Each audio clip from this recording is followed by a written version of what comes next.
aula é uma revisão bem básica sobre o cuidado perioperatório na cirurgia cardíaca, escrita por esse conjunto de anestesistas lá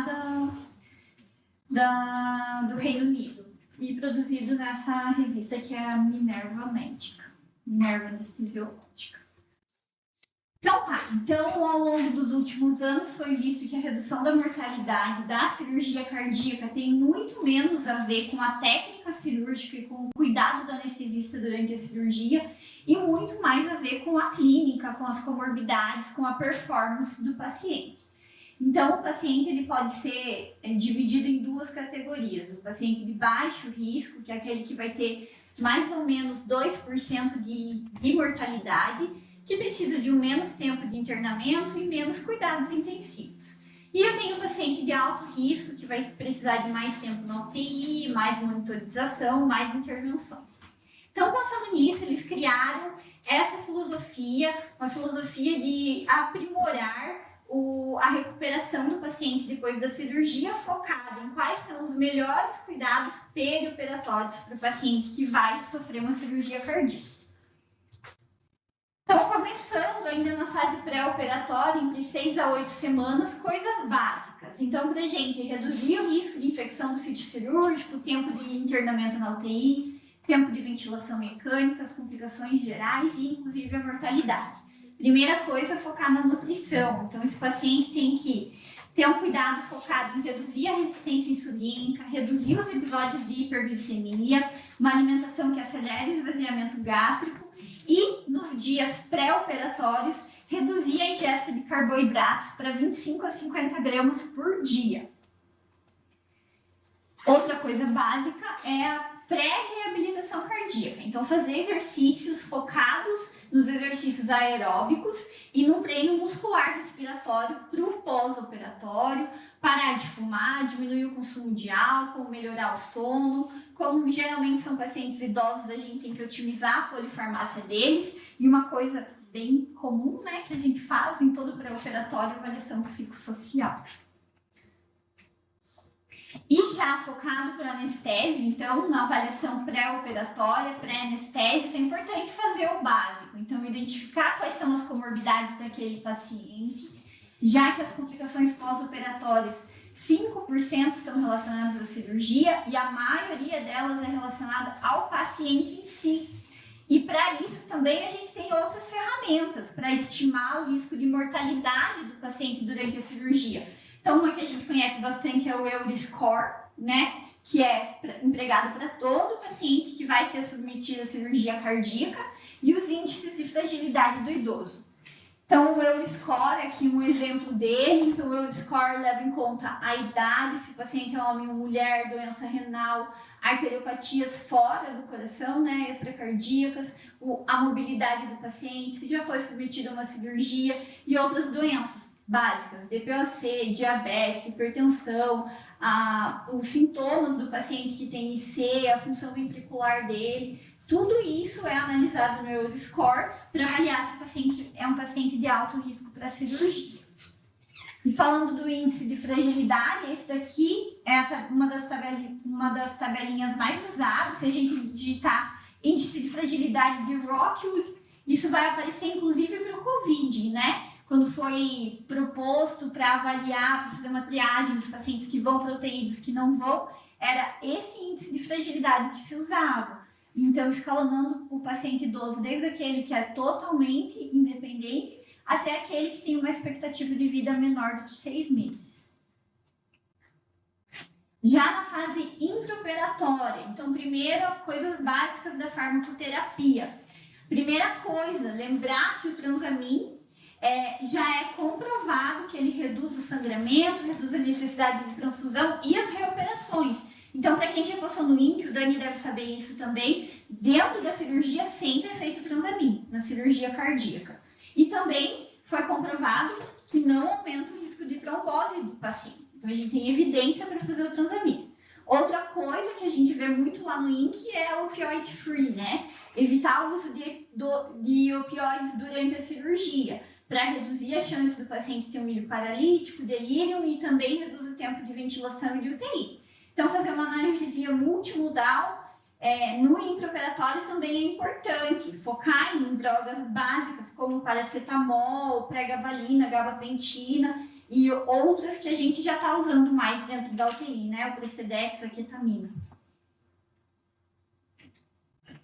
Do suporte cardiovascular, a gente não tem nada novo. Então, lembrando que nos inotrópicos, usar dobutamina, usar milrinone, levosimendan, não tem nenhuma diferença. Não tem nenhum estudo que comprove que a dobuta é mais superior ou o milrinone é superior para a insuficiência de VD, por exemplo.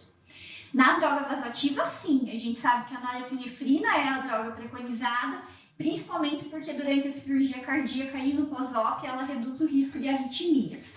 E aí os outros suportes que a gente tem. Então a ECMO veno arterial, quando que a gente tem evidência no choque cardiogênico no pós-operatório e pós-IAM, e o balão intra-aórtico a gente não tem evidência de que tem benefício na mortalidade, né? Por mais que a gente veja alguns lugares que usa bastante o balão intra-aórtico, ele não muda o desfecho.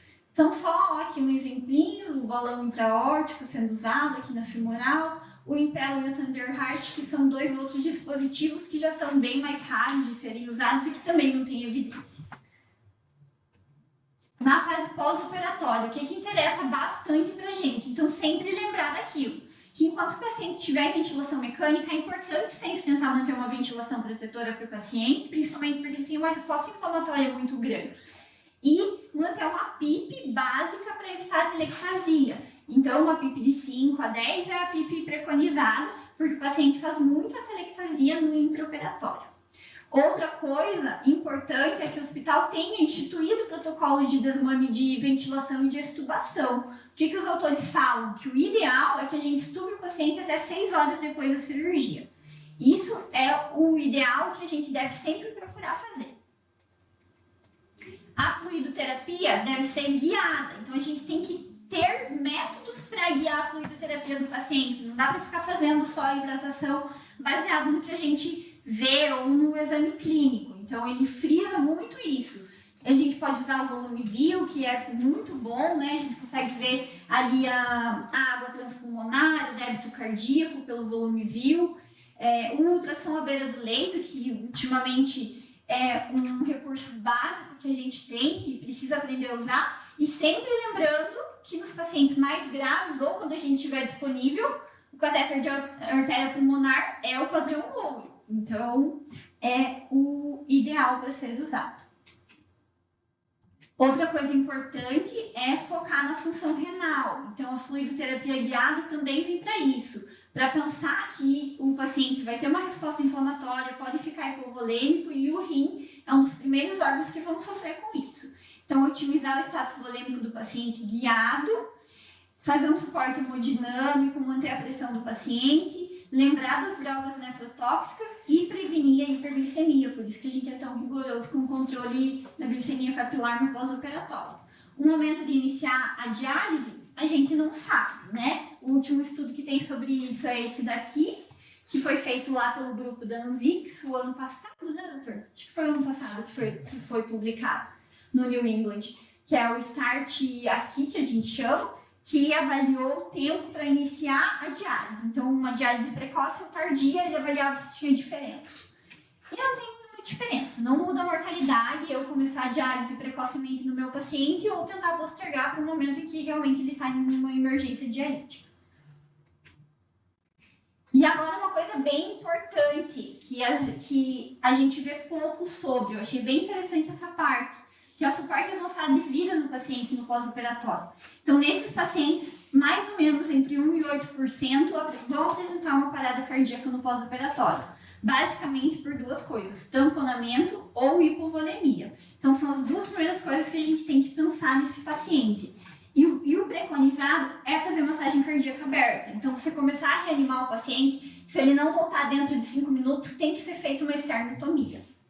Para isso, eles frisam muito que a equipe tem que estar treinada. A equipe tem que saber o que fazer com o paciente numa parada cardíaca no pós-operatório de cirurgia. Tem que saber, pelo menos, que tem que chamar o cirurgião imediatamente.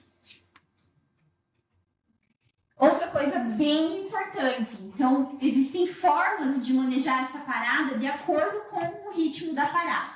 Então, meu paciente parou em FV, Primeiro eu vou desfibrilar. Se eu tentar desfibrilar ele por 3 vezes e ele não voltar, aí eu começo a massagem cardíaca externa e chamo o cirurgião para abrir o paciente. Se o meu paciente padrão de sistolia ou bradicardia, utilizar os fios do marca-passo que ele vem já sempre, né? Então, ligar o marca-passo nesse paciente, isso pode prevenir que você massageie ele e complique a cirurgia que ele fez. E pode resolver a sistolia ou quando ele estiver bradicardizando principalmente, né? E a ESP, sempre lembrar dos 5Hs e dos 5Ts, e a parada cardíaca em AF, se não for resolvida, por exemplo, o paciente tem uma hipercalemia, o paciente não tem hipercalemia, não tem coisas que eu consigo resolver imediatamente, eu tenho que abrir. Não é para começar a massagem cardíaca externa, porque não tem resultado. Lembrar também que em causas rapidamente reversíveis, como hipercalemia ou uma acidose que eu consigo resolver correndo um bico ali rápido só para o paciente voltar, tenho que cuidar muito com adrenalina, porque o risco de hipertensão é muito grande, já que eu vou resolver essa parada cardíaca rapidamente, e aí a complicação cirúrgica pode ser muito grande, por exemplo, trocando uma válvula aórtica. E por fim, uma coisa que a gente tem pouco, mas que eu achei bem legal trazer, são que a gente sempre que está numa UTI de cirurgia cardíaca tem que avaliar os indicadores de assistência de saúde, que são baseados em 3 pilares. Então, primeiro a estrutura, se o meu hospital tem recursos para prover um cuidado bom para o meu paciente em pós-operatório ou durante a cirurgia cardíaca, indicadores de processo, então se a equipe faz um tratamento baseado em evidências, se o tratamento que eu dou para o meu paciente é o melhor, individualizado, mas ainda com as evidências, e o resultado. Então aqui não conta só o estado que o paciente saiu da UTI, o resultado da cirurgia, se a cirurgia deu certo ou não, mas se o meu paciente está satisfeito com aquilo que foi proposto e com aquilo que foi realizado nele, e os custos de eu obter tudo isso. Enfim, é isso.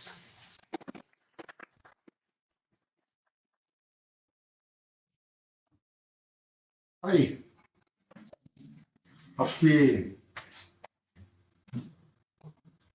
a grande novidade que tem desse artigo, e talvez não era exatamente o que vocês esperavam,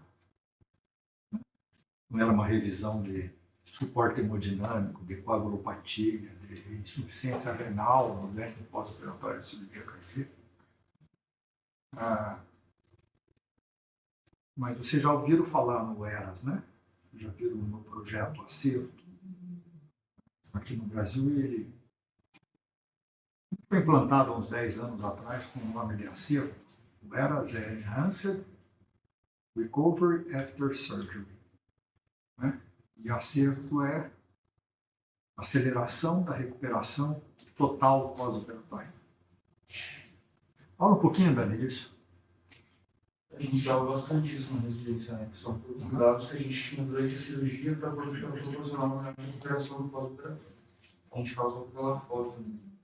Então a gente se preocupa com a tipo hipotermia, hipovolemia, função renal, cardíaca, dor do paciente, a gente se preocupa muito também, né? Sabe que quando o paciente sai com dor do pós-operatório, isso pode complicar a cirurgia inteira.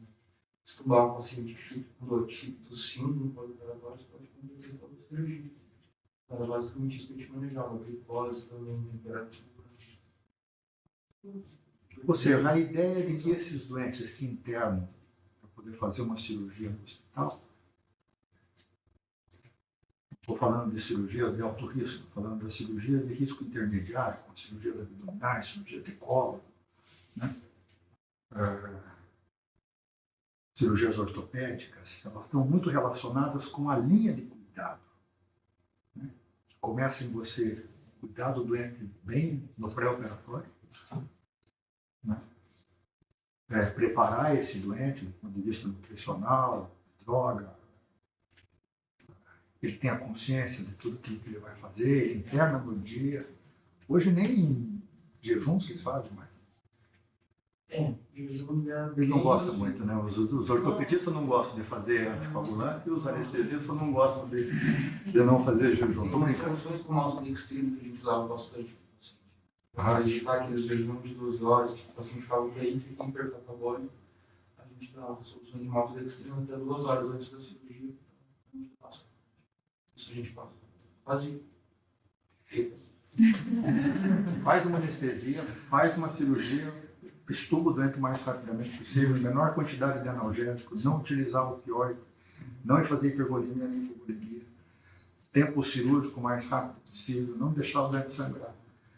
E rapidamente ele ir para a UTI, de preferência já com respiração espontânea, já recuperado. Faz um pós-operatório o mais rápido possível e vai embora para casa. Essa é toda a teoria do projeto, que ele foi vencedor para vários tipos de cirurgia, principalmente para cirurgias abdominais, para cirurgias ortopédicas. E, basicamente, depende dessa linha de cuidado, né? Há uns 6, 7 anos atrás, sei lá, 2013, 2014, a gente discutiu isso mais aqui. Houve uma resistência por parte dos diversos hospitais, nós não conseguimos, talvez por falta de um quociente emocional mais bem desenvolvido,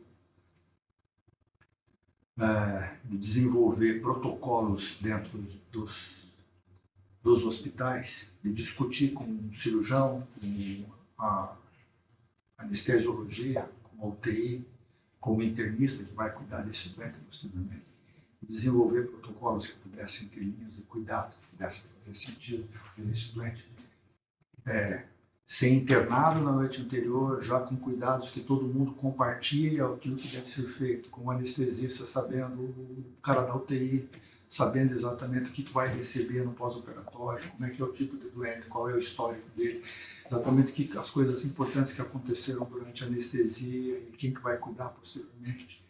Então,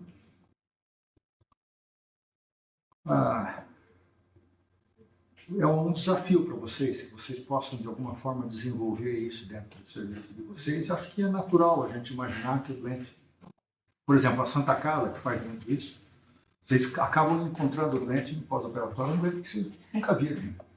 Não sabe exatamente o que o doente está fazendo lá, né? Você sabe só que vai ter uma determinada anestesia, uma determinada cirurgia, que você vai receber um doente. E frequentemente ele é mal passado, com relação à sua história pregressa, com relação àquilo que aconteceu no centro cirúrgico. E que também a gente frequentemente passa também daí mal para quem vai cuidar daí na enfermaria e que vai dar o cuidado posteriormente de tudo que aconteceu. Então, é uma linha de cuidado inteira que ela é frágil.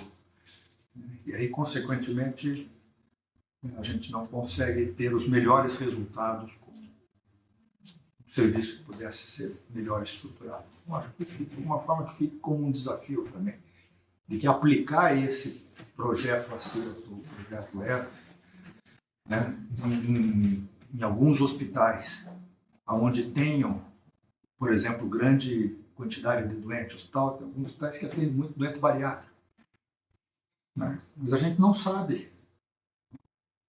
Não há uma linha de cuidado bem definida no qual a unidade de terapia intensiva participa, né, de todo o desenvolvimento do protocolo e principalmente do conhecimento doente a doente, do que aconteceu antes, durante a anestesia, durante a cirurgia.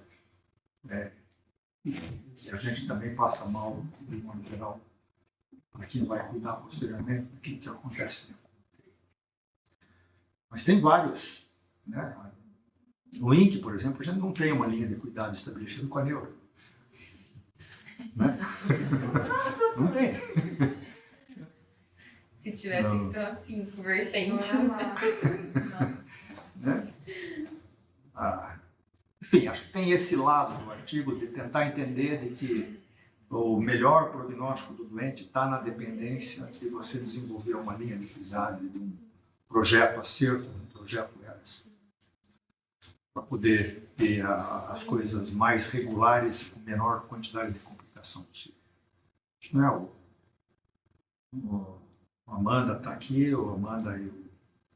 Quem que está na Santa Casa? O Bruno, quem mais que está na Santa Casa? Vocês estão na Santa Casa. A Santa Casa está numa fase de desenvolver um projeto de atender o doente oncológico, com melhor qualidade, e de desenvolver uma linha de atendimento do doente oncológico.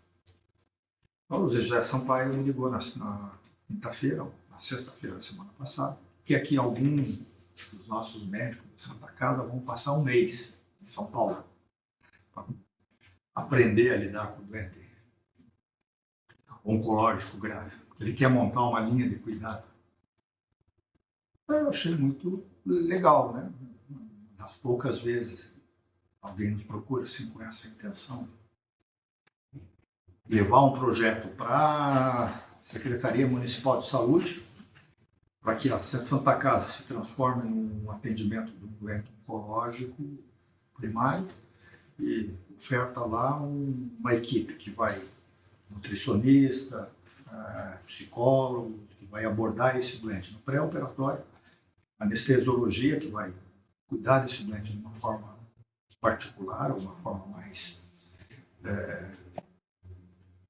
protocolizada, andar de terapia intensiva, que vai cuidar desse doente, com o objetivo de cuidar dos doentes oncológicos o mais grave possível, pós-operatório. Então, uma coisa que eventualmente pode sair dentro da Santa Casa, a gente participar de um projeto maior disso.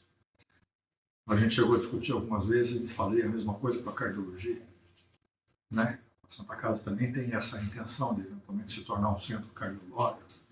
E se você vai desenvolver ECMO, tem sentido você desenvolver ECMO se você não tem todo o resto, né?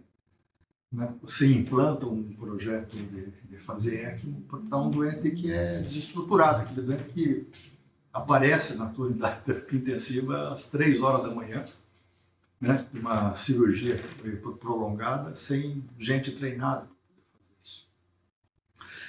Enfim, acho que quis utilizar esse mote desse artigo para poder falar um pouco dessa ideia de, sempre que houver a possibilidade, os coordenadores de vocês, no futuro, de vocês poderem desenvolver uma participação da unidade de terapia intensiva dentro de um projeto maior, no qual a gente é um elo de uma cadeia de cuidados, a intenção de poder fazer um pouco disso, né? E até definir antecipadamente que se um doente fizer uma parada cardíaca por fibrilação, você vai desfibrilar o doente, dá 3 choques, mas já vai ter o telefone do cara, que sabe que ele vai vir e que ele vai fazer a esternotomia e vai abrir o tórax desse doente. A descrição de massagem cardíaca com tórax fechado é de 1960. Eu nasci em 59, então eu guardei bem esse ano. Publicado no JAMA exatamente quando eu tinha 1 ano de idade. Então, quando eu nasci, não existia massagem cardíaca com tórax fechado. Quando vocês virem num filme alguém fazendo massagem cardíaca na década de 50, não existia. Né? Não se fazia massagem, se fazia massagem cardíaca aberta, desde a década de 20. Eu vi muitos cirurgiões na minha prática clínica abrir o tórax e fazer massagem cardíaca. Posso dizer para vocês que é uma catástrofe. Vocês viram alguma vez já? Já viram? E é um terror, né? Não é? Deu certo? Não? Não, provavelmente porque chegaram atrasados. Na verdade, foi uma ponte que rompeu. Então, o paciente fez um choque hemorrágico ali na hora. Alguém que foi que queria colocar o dedo lá e ao mesmo tempo fazer a massagem no dedo. Mas rápido a gente foi, né? Estava ali o cirurgião, Não, precisa de um... Acho que em 5 minutos a Gabi chegou, abriu, mas já o paciente já estava... foi no IC? Foi. O meu foi na Santa Casa, rompeu a válvula ali, da parte da aorta. Também a Gabi, ela brota, né? Se ela tá na hora certa, no lugar certo, tipo assim. Mas aí também foi choque por volume. Uma sonda gástrica jogou dentro do coração para atacar o sangue, assim, não é. Mas não é isso que ela está falando. Ela está falando mesmo de doentes que fazem parada cardíaca durante a cirurgia, por um mecanismo, às vezes, de arritmia. A massagem cardíaca externa, ela produz pouco fluxo, né? Não por hipovolemia, E- se tivesse por hipovolemia. É, Ou se for talvez um tamponamento ali, né? Que daí você abre e consegue tirar o sangue, né? Aí deve voltar mais fácil. de modo geral, ele deixa um hoje pericárdio aberto. Né? Ainda bem que vocês têm eco no beira do leito hoje, né? Não dá mais para poder. Tamponamento não pode passar despercebido mais. Né? O doente fez hipotensão, refratário, passa o eco lá. Estou falando certo?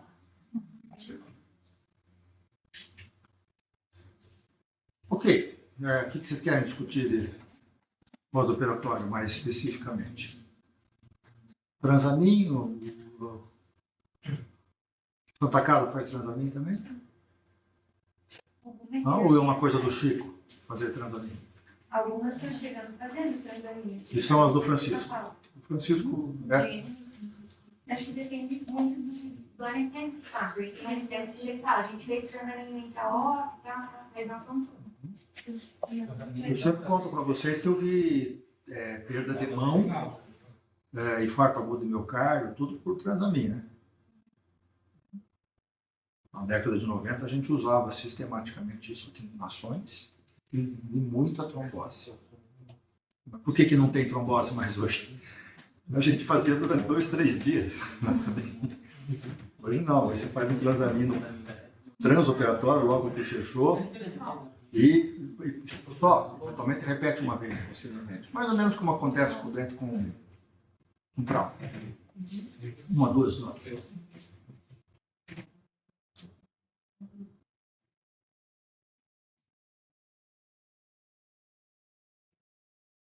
Uma coisa para discutir? Fala, Maica. Em Cuba, você viu o pós-operatório, cirurgia cardíaca lá? Não viu? Não, lá, na verdade, lá o cirurgia cardíaca é só um centro de cirurgia cardíaca mesmo. Você não- um centro não- cardiológico. Não entrava lá de jeito nenhum, Maica. É que, na verdade, não tem sequer um por província. Tem 3 no país. E na província que eu morava, que eu me comendo, não tem. É na Havana, lá no centro do país, no Oriente. Então, assim, é muito raro ver um... Até porque a gente lá não faz estágio em UTI, como aqui, assim, tem um estágio da formação. Então, a gente não termina vendo um paciente direto na formação. Nunca você, mas se eu fosse, tivesse o poder, fosse secretário de saúde, não deixava de TI assim, à torta direito, nem fazer cirurgia cardíaca em qualquer lugar. Tinha mesmo centros específicos em alguns lugares.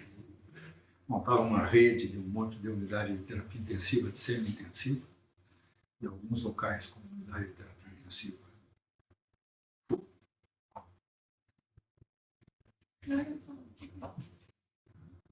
É um absurdo, né? Num país como o nosso, a gente tem 4.000 unidades de terapia intensiva.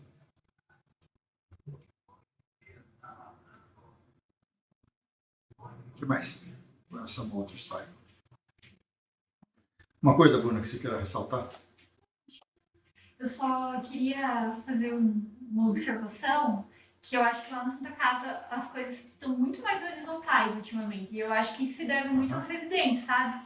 Que a gente vira muito amigo dos residentes da cirurgia cardíaca. Então eles vêm falar pra gente. A Carol lá, que todo mundo conhece, residente da cirurgia cardíaca, faz plantão dentro da UTI. Então ela mesma fica no pós-operatório do paciente. Então, eu acho que isso ajuda, assim, também, né? Porque ela vem contar pra gente como que é o paciente que ela vai operar hoje e tal, e a gente já fica esperando, sabendo quem é. Então, acho que esse cuidado tem melhorado muito.